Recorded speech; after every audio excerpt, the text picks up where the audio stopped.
Hi, Tomas. How are you? Hi, Laura. I feel good. I feel so excited to be here and to have this conversation. It's so amazing to see you again and to connect with your incredible energy.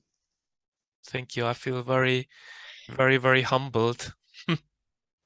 So, for everybody that may not have come across you, and I know most people watching this video will know exactly who you are, but for anybody that hasn't come across you yet, tell everybody your full name, whereabouts in the world that you're based, and a little bit about yourself. Okay. So my name is Thomas Müller. I'm based in Devon in the UK. And my main vocation, my main background and education has been in Ayurveda. So traditional Indian medicine. I have been in the field of healing and Ayurveda and my shamanic work for many, many years. I started to tap into Ayurveda at a very young age when I was about 19 or 20. And I have been basically being in that field since. And I was lucky enough to have been involved in one of the first Ayurvedic clinics that opened up in Germany in 1998 or something. And yeah, so before that, I was just working in a government position in a secure place, secure job. And I realized, Laura, very, very quickly that I can't see myself doing this for the rest of my life. And I jumped. I just left my secure job and I went into Ayurveda. I learned to become an Ayurvedic therapist and I was responsible for teaching and training Ayurvedic practitioners throughout the world. I lived in an ashram for 11 years. So that was quite a journey, I can tell you. And I remember one of the first public talks that I did in Germany when the wall came down in 1998. I was sent over there to teach Ayurveda and meditation. And I organized this public event. I was so excited and nervous at the same time. And a day before I was supposed to take over the keys of the event, I got a message saying that my event has been cancelled. So I thought, why has it been cancelled? It's me who organizes it. And they said, oh, I'm sorry, but it's not taking place. Anyway, next day I opened up the newspapers and guess what? There was a big picture of me at the time, of course, a little bit younger than now. And the headlines were reading witches, gurus, ghosts, teachers of Ayurveda, yoga, and meditation.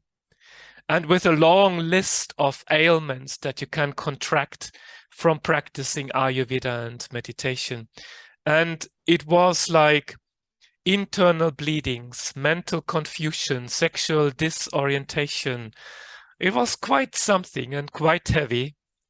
This is where my journey somehow started. And throughout my life, I had several moments, and we are talking, how much is it now? About 30, 35 years ago, where I thought I had enough of this. I just can't deal with this anymore.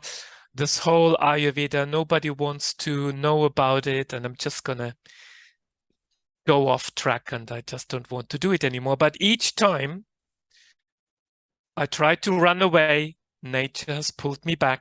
No, no, no. This is where you're supposed to be. I did a university degree in performing arts, in acting and dance, on in as a part of my journey, but I have been teaching and practicing Ayurveda since. So it's been quite a journey, quite a journey. So that's fascinating, all of that. I mean, how to even unpick that? You said so many things right there that I want to ask you questions on.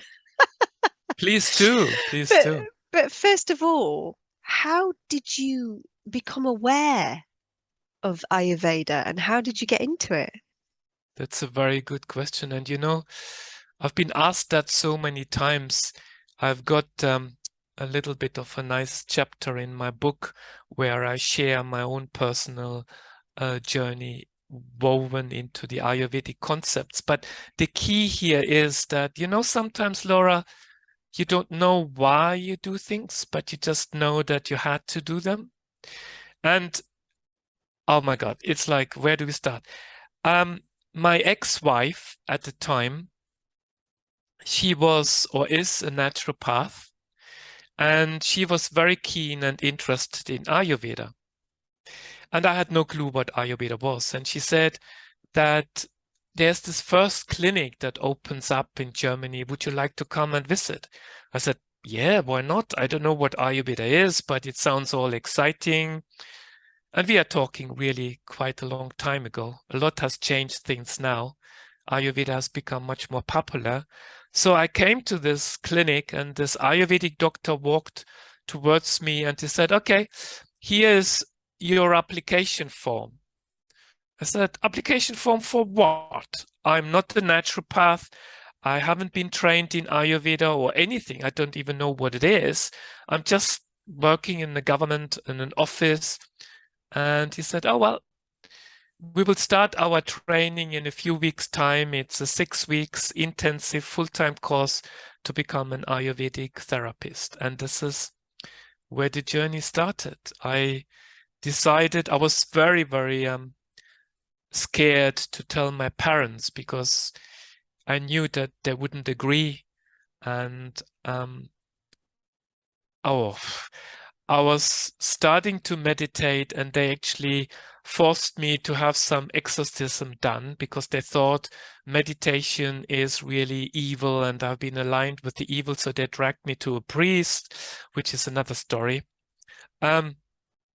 So as a consequence of that, my family basically didn't speak to me for over a year. When I left my secure government job, the job of a lifetime, no financial worries.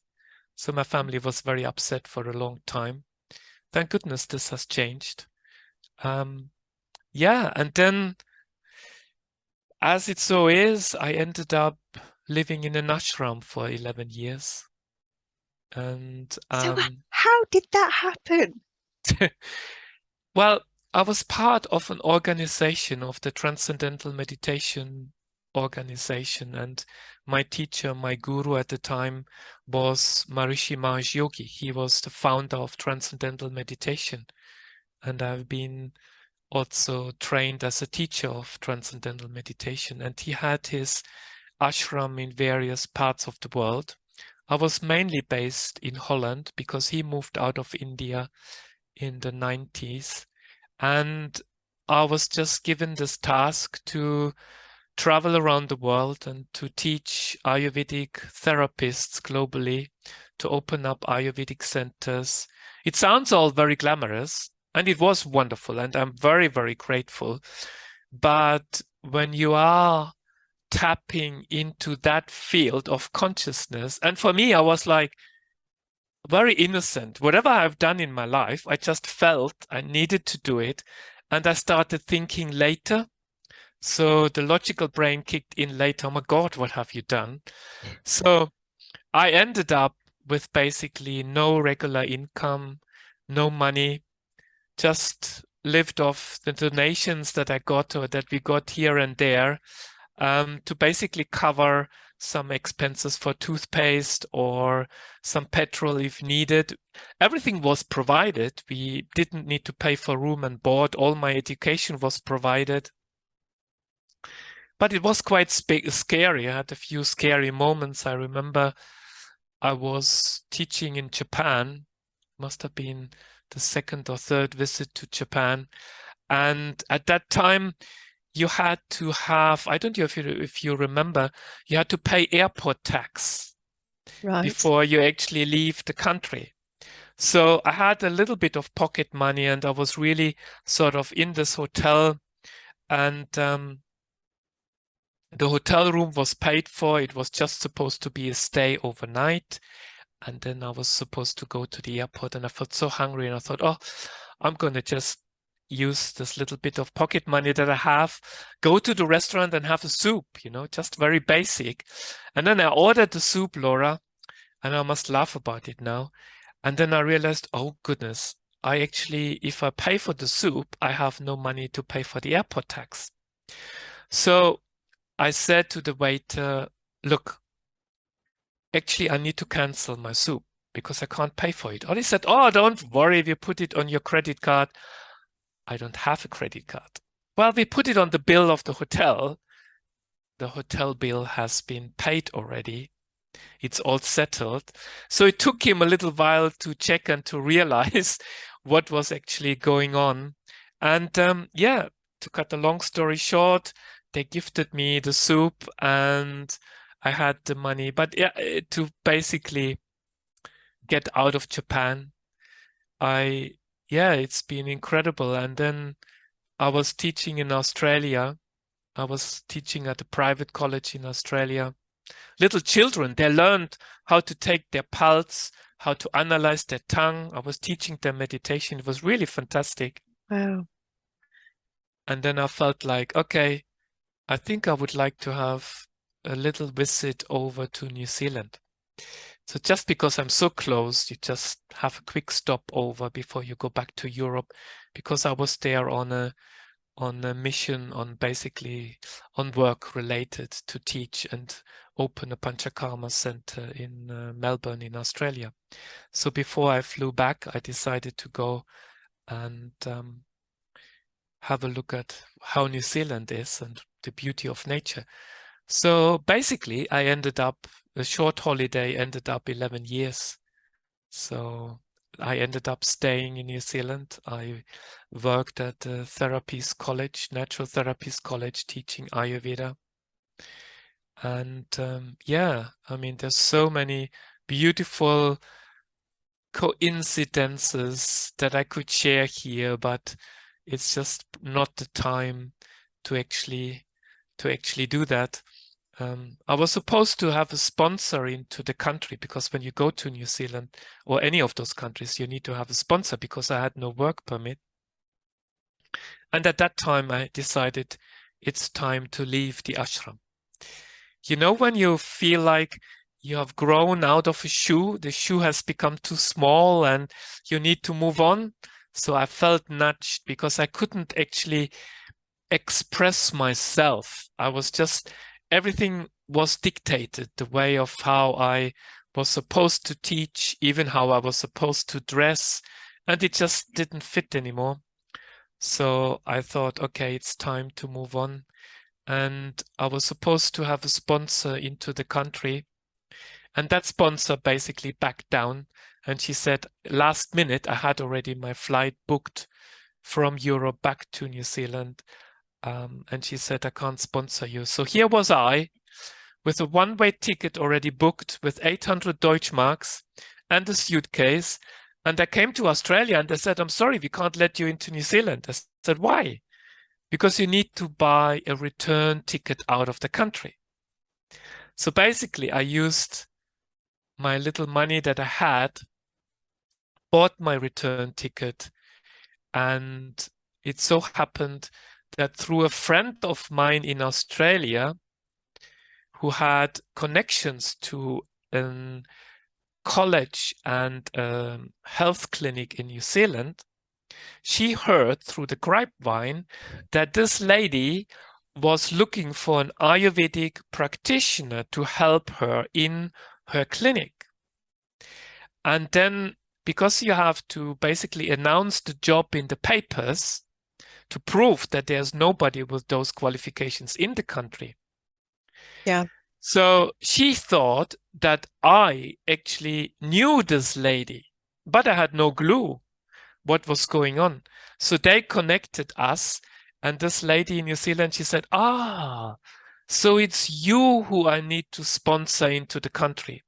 I was given information by the spirit that there is somebody that you come across with and you sponsor this person and you will help him to come into the country. And this is how I ended up in New Zealand. And I just wanted to share this with anybody who may come across this video, that we are where we are for a particular reason, and we are perfectly guided if we allow ourselves to just flow and just go with it. So true what you say. It really, really is. I had an instance that literally happened to me in my life today where that occurred.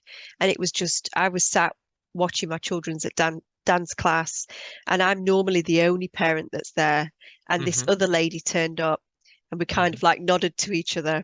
And then we gingerly started a conversation. And by the end of the hour, we were best friends. See, because beautiful. because we had exactly the same interests, both awakened. She was looking for somebody who could do past life regression, and I was There we like, go. I'm your lady. Amazing. And she was an expert on organic clothes. So Wow, that's so exciting. exactly. So spirit just lined us up and went, there you go. And Mm-hmm. you are totally right in what you just said.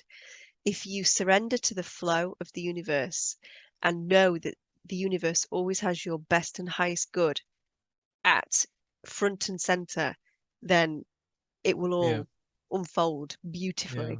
yeah. And I mean, uh, yeah, I have been on this journey for a very long time, and the good news is the rewards are really just so beautiful. But the slightly less good news is that it doesn't get easier. It does get more and more challenging. And as you climb up the mountain, you feel the air becomes thinner and thinner, but the view becomes more magical. And you just have to sit, and as JC always says, is like being of service to others, which is most important. And this is where I feel so grateful that I have been able to dive into your beautiful wisdom and to learn from you and to basically put a structure to what I have been doing already, but without actually having had a structure. I always followed my intuition, but the Soul Center Healing Hypnosis technique has really given me a structure that I can sort of fall back on, the skeleton, the backbone, and then off you go. And it's so amazing that every single session is so different. So different. They are, aren't they? Yes, yes. And I jumped straight into the deep end because my first session that I did was with JC. And I remember I was so nervous and so anxious. And I realized quite quickly into the session that actually I have to let go of trying to stick to the script because this is not going according to script. Although I had the script in front of me, but it was like, okay, just, and there were quite a few moments where I was literally sweating. I'm thinking, how am I going to navigate myself out of this situation? But the beauty is, when I was just allowing myself to allow the knowledge to come through, it was just amazing. The dialogue with the entities and how it all flowed. It's so gratifying. It's so rewarding. I can't express how rewarding the work actually is. Fills you up, doesn't it? It Yes, fills you up. Some of the best parts for me is the conversations with the entities. yes, And when you see how sad or angry or, vengeful or just unhappy these beings are. that's And right. then you finally, through the taking the time to talk to them, Yes, get them to a place where they see that they don't have to continue doing what they were doing. There is yes, another way, there is something else. yes. And the level of gratitude that they feel Hmm. when you show them the light and where it is that they can go, there's Hmm. nothing like it. And it, it, Hmm. it fills you, it fills up my soul. It Yes, makes me feel so happy. And particularly, yes, for the darker entities for sure, but particularly the earthbound spirits as well that have that are humans that have just come out of their bodies and they were just so confused at the time. They yes, didn't know where to go. exactly. Helping those guys, is one of the most rewarding things. And I just feel so grateful to be able Yeah. to do that.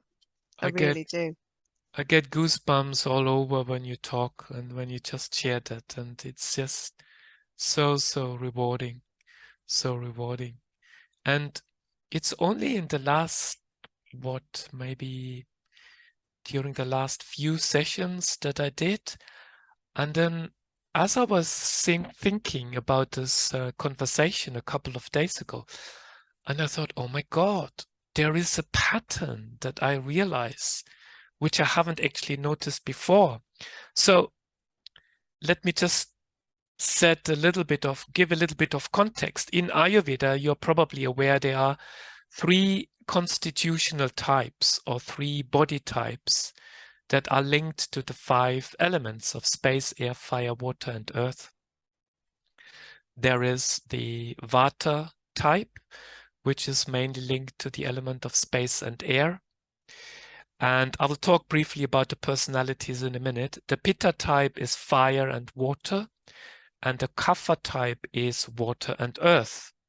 So each of those, of course, we all have components of every of the elements within, but it's talking about predominant characteristics. So a Vata person, for example, can be very creative. They look at the world on through the lens of creativity. Everything inspires them.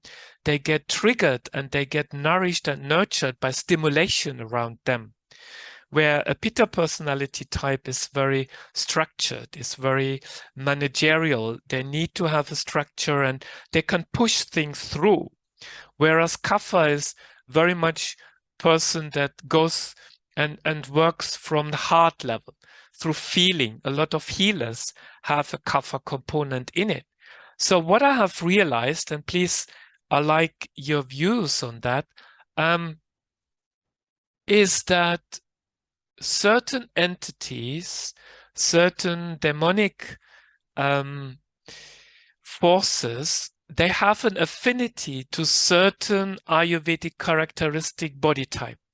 So for Wow. example, what I've found is that a typical Pitta person, which is very left-brained, very methodical, very structured, I find they are more likely to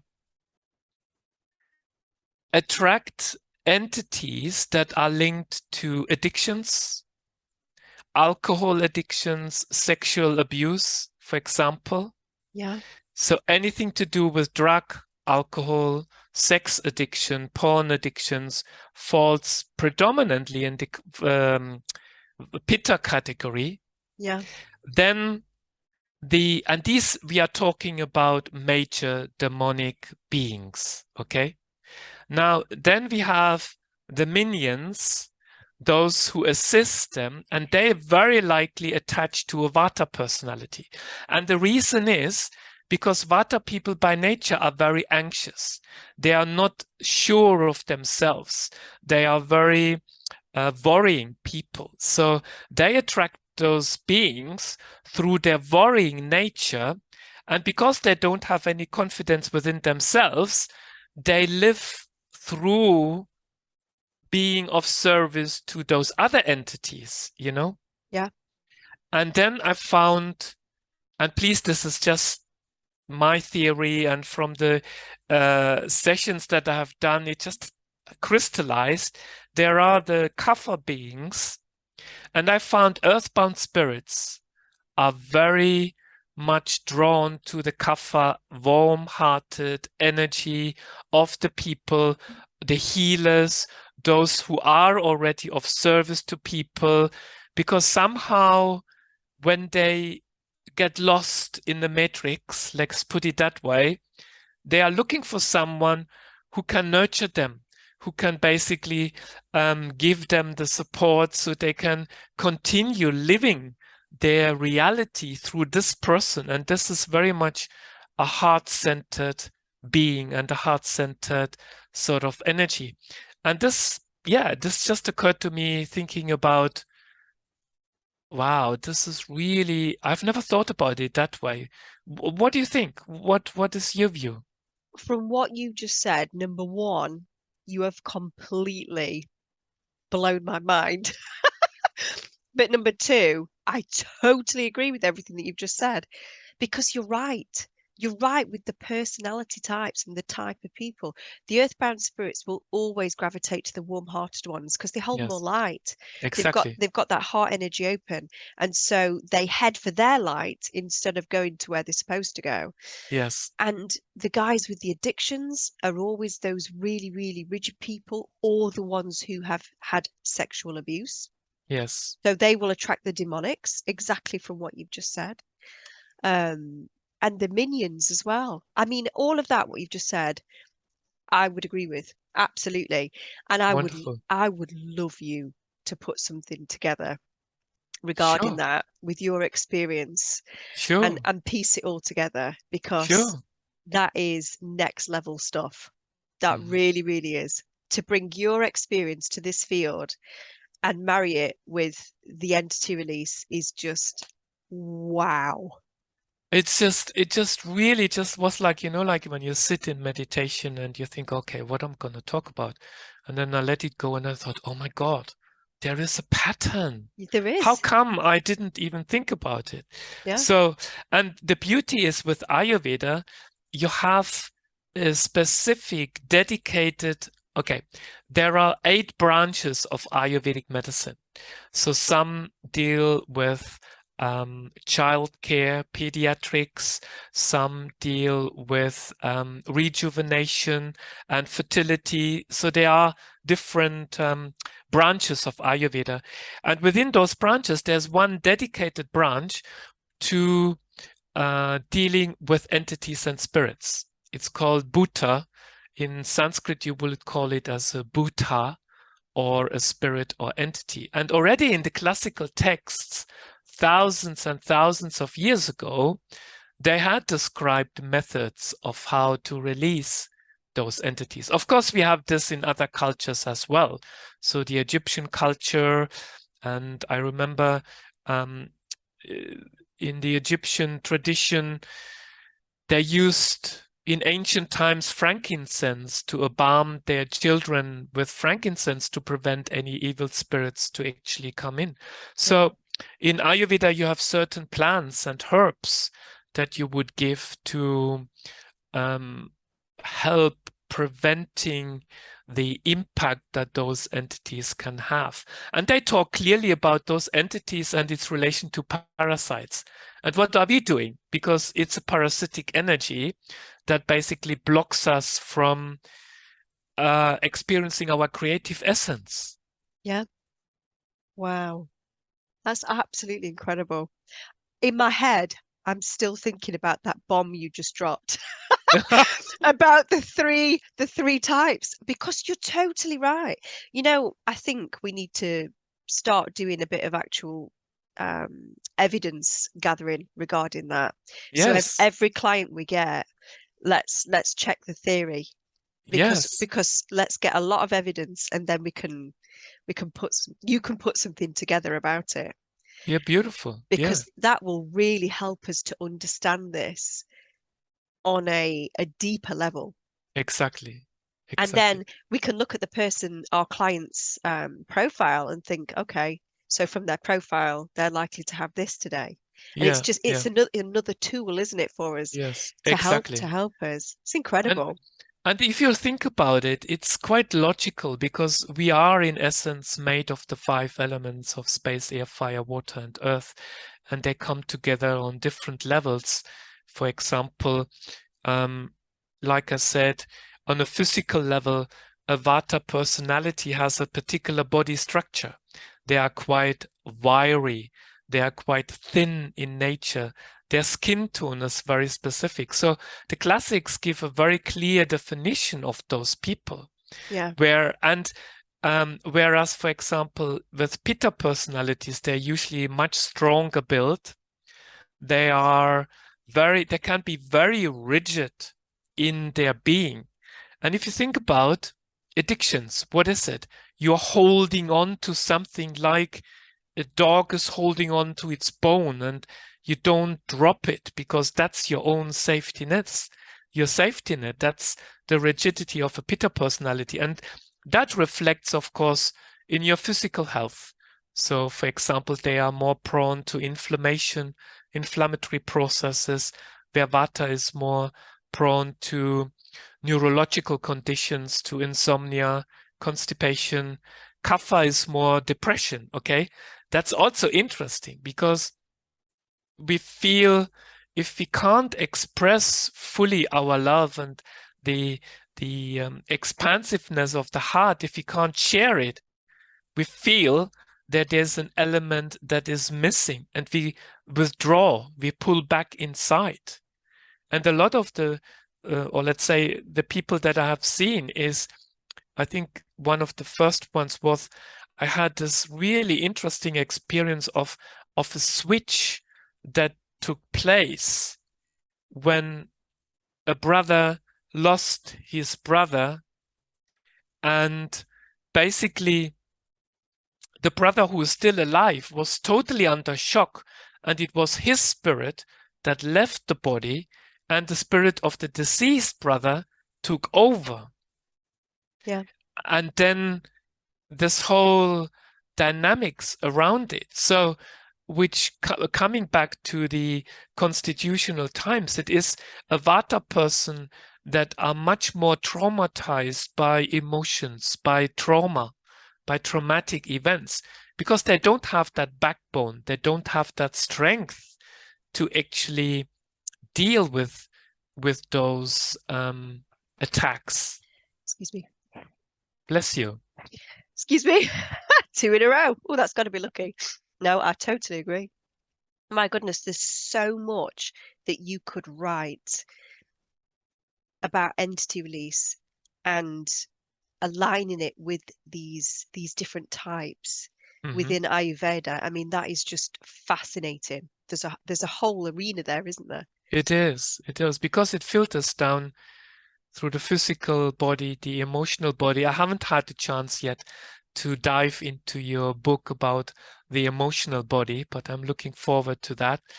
And then you have the energetic body, which is linked to the fire element, the mental body, the air element, and then of course the consciousness body, what I call the consciousness body, and the space element. So on each of those levels, there are characteristics that are more predominant depending on the constitution. And because of that predominance, it makes us more susceptible to bring in and to attract certain energies, really. Yeah, absolutely. So what do you offer to anybody watching this? What do you offer? What can people come to you for? That's another big question. I am doing online consultations. They can come for a more physical assessment to get an understanding about their constitutional types, about nutrition and lifestyle, which is very much dealing with the physical body. But of course, as a meditation teacher, the mind plays an important role. So they can learn about meditation. I have got various courses that I run. I have a regular meditation group that I run on a Monday night for those who might be new to meditation or people who look to deepen their meditation practice. And then also I run cacao ceremonies, sacred cacao ceremonies, so working more from a shamanic angle to bring in plants and plant medicine to get in touch with the energy of the cacao, the energy, the spirit of the plants. And there is a very, very important aspect here that I like to just mention, and that's the importance of protection when you work with plants, when you work with plant medicine. And I've been to the jungle several times, and it has been totally mind-blowing because I believe how I'm able to combine my understanding of consciousness, of Ayurveda, combined with the shamanic work, and structured through the Soul Center Healing Hypnosis sessions and all the work is because of my work with sacred plants and plant medicine. But there is a very important aspect that we need to protect ourselves. We need to protect ourselves because before we actually dive into any of those practices, and even when you take sacred cacao, when you work in a circle, and I think we have had that discussion with you during my training, Laura, where you shared that you have taken a conscious choice to do the one-to-one work online rather than in person. Yeah. Because of the energetic challenges that comes with face-to-face work. And if you really understand the work that we do, we are working in the quantum field. There is no limitations of space and time doesn't even exist. So, but when we dive into those practices, when we go into group meditations, especially online, we are susceptible to AI that can come in. We are susceptible to black goo. We are susceptible to archonic energies that actually can infiltrate us. And when you are serious about your spiritual practice and about your spiritual hygiene regime, and you feel drawn to work with sacred plants and plant medicine, and even with cacao, it's important before you dive into the journey that you protect yourself, you ground yourself, you clear your energy field. And I have been quite rigid and quite, I don't like to use the word religious, but I don't have any other word, religious, to really clear my energy field, more so now in the last couple of years than before. Because in the end, as practitioners, as professionals, it is our responsibility to ensure that we come from a pure space and that we come from a space of neutrality. And it is our responsibility to keep exploring our journey into consciousness, exploring our journey into the higher realms of existence. But at the same time, there's a great responsibility to protect ourselves. So I don't know how about you, but I've come across a lot of practitioners who come across as they seem to have figured it all out. They seem to have all the answers to all the questions. But I tell you what, and I'm sure it will resonate with you, the more I know that I don't know anything. Absolutely correct. So And it's true. and it can be so confusing because what you believe was true yesterday may not be true anymore today. Yes, for But it sure. has to be like that because as we grow in consciousness, as we raise our awareness, we tap into a different knowledge system. Yeah. And we tap into a different reality. And the beauty of your technique is that we are just there to facilitate the process of allowing every single client to tap into their inner knowing without us prompting them. We provide the space for this knowledge to bubble up and to percolate. And it's just perfect. Whatever happens in a session is just perfect the way it is. It's so wonderful to sort of witness. Yeah, this was a long-winded answer to your question of Oh, but it's wonderful. It's gold. how can people, what is it that I basically offer? And I think also what I'm doing is with the Soul Center Hypnosis technique, I work with frequencies, and I have worked with frequencies long time before frequency medicine was actually popular. I got my first quantum laser device about 14 years ago, which worked with, I still have it, with crystals. So it's basically precious and semi-precious stones that are being pulsated to full spectrum sunlight and spread into the field. And when people choose to have a session with me, I give them the option to add the frequency treatment onto it. And also why? Because I feel it is much easier for them, number one, to get into a theta brainwave state. Number two, it's much easier actually for the energies to move and to be released out of the body, because already the frequency of the person is at a certain level. And because the person has gone through that journey of raising their vibration, raising their frequency, it's like, okay, I can see the necessity of me that I don't have a right to be there anymore. So they are much more willing to actually go. Yeah. So, yeah. That sounds amazing. So if anybody wants to book a session with you, where do they need to go? Where do they find you? Basically, I will send you the link of my link tree, and all the links are basically there. It's the easiest way. The link to the monthly cacao circle, to my Soul Center hypnosis sessions, they can book through the link. So it's So the easiest. we'll put all of those links underneath this video when we Yes, release it. thank It's you. been absolutely amazing to talk to you today. And quite honestly, I could talk to you for days, and I'm sure we would never ever get bored. There's a gazillion different things that I would like to ask you about your journey, about your life.